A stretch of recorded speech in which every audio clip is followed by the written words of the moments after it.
সবাইকে। আমি আবার নতুন ভিডিও নিয়ে চলে এসেছি। তো আজকের এই যে এটা ভাজা হচ্ছে, এটা হলো যেটা, তো এটা হচ্ছে যে এর মধ্যে আছে আলু, ফুলকপি, ধনে গুঁড়ো, মানে গ্রেট করা সব কিছু, জিরে গুঁড়ো, রসুন, আদা, পেঁয়াজ কুচানো আর লঙ্কা, সব কিছু দিয়ে এটাকে বেসন, লবণ, মানে সব কিছু গুঁড়ো মশলাগুলো সব রকমের দিয়ে এটাকে মেখে 10 মিনিট রাখার পর এইভাবে ভেজে নিব। তো তারপরে দেখাচ্ছি কীভাবে কী করবো। তো আবারও দেখো দিয়ে দিচ্ছি, আর এই যে এটা কালারটা এরকম এসেছে। তো কড়াইয়ে আমি একটু তেল দিয়ে দিয়েছি আর তেজপাতা দিয়ে দিলাম। এরপর পেঁয়াজ, কাঁচা লঙ্কা,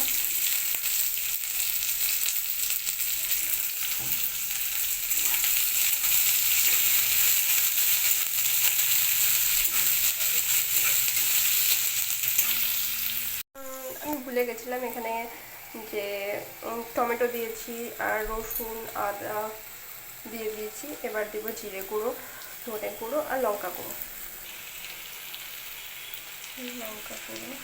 জিরে গুঁড়ো, ধনে গুঁড়ো, একটু চিনি দিয়ে দেবো, একটু কাশ্মীরি লঙ্কা, এভাবে হেঁটে দিয়ে একটু নেড়ে চেড়ে তেল ছাড়া অবধি এভাবে নেড়ে দেবো।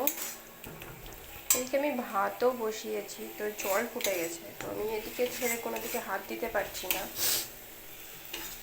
এক হাতে রান্না, এক হাতে ভিডিও, আমি ঠিক ম্যানেজ দিতে পারছি না, মানে বুঝতে পারছি না কী হচ্ছে। যাই হোক, পরে দেখা যাবে এডিট করার সময় কী হলো। তো তোমাদের কাছে যদি সস থাকে তো সসও দিয়ে দেবে, হালকা অল্প একটু, মানে এটা টমেটো সস। টমেটো সসটা দেওয়ার পর নাড়াচাড়া করতে হবে, একটা খুবই সুন্দর একটা স্মেল আসছে। তো এরপর জল দিয়ে দেব, জল দিয়ে দিলাম।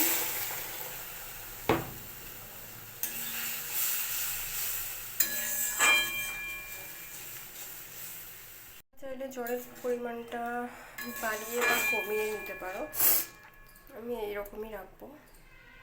এরপরে আবার এগুলো দিব, তারপরে তখন আবার জল টেনে নেবে।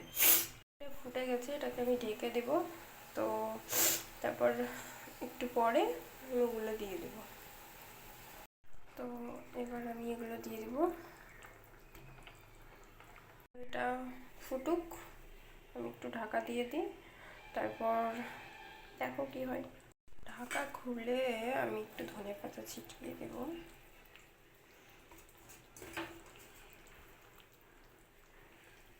শেষে একটু ঘি দিয়ে দেব।